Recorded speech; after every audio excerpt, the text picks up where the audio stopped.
John when गेसी दो चेहरों वाला आदमी था। शिकागो के लोगों के लिए वो एकदम मिलनसार, दोस्ताना आदमी था। वो पोगो नाम के जोकर की तरह कपड़े पहनता था। गेसी पार्टियों में लोगों का मनोरंजन करता था और अस्पताल में बीमार बच्चों से भी मिलने जाता था। वो एक अच्छा इंसान लगता था, लेकिन गेसी एक भयानक राज छुपा रहा था। उसके जोकर के मेकअप के पीछे एक राक्षस था। गेसी एक कातिल था। वो जवान लड़कों और पुरुषों को नौकरी या पैसों का वादा करके अपने घर ले जाता था। एक बार अंदर जाने के बाद गेसी उन्हें प्रताड़ित करता और मार डालता था।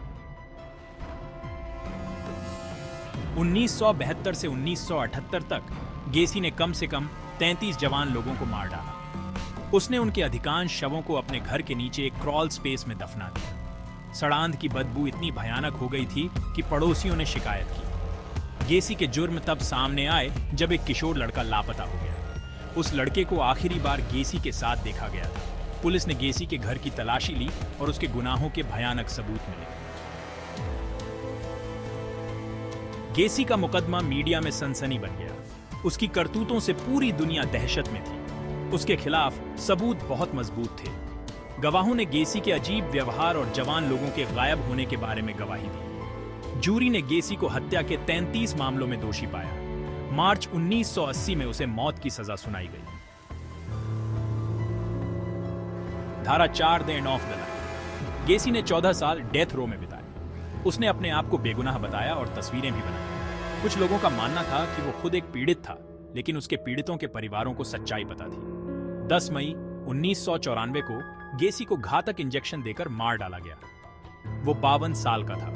उसका फांसी विवादास्पद था, लेकिन उसके पीड़ितों के परिवारों के लिए यह न्याय का दिन था। धारा 5 लास्ट वर्ड्स एंड लेजेंड्स।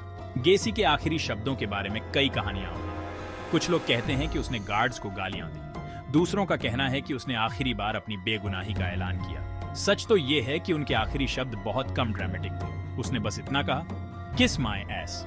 गेसी के आखिरी बयान ने लोगों की धारणा को बदलने के लिए कुछ नहीं किया। वो बुराई का प्रतीक बना रहा। उसके आखिरी शब्दों के मिथ ने उसकी बदनामी को और बढ़ा दिया।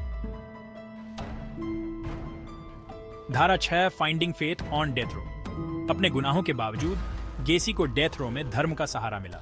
उसने कैथोलिक धर्म अपना लिया और नियमित रूप से एक पादरी से मिलता रहा। कुछ ने उसके धर्म परिवर्तन की ईमानदारी पर सवाल उठाया।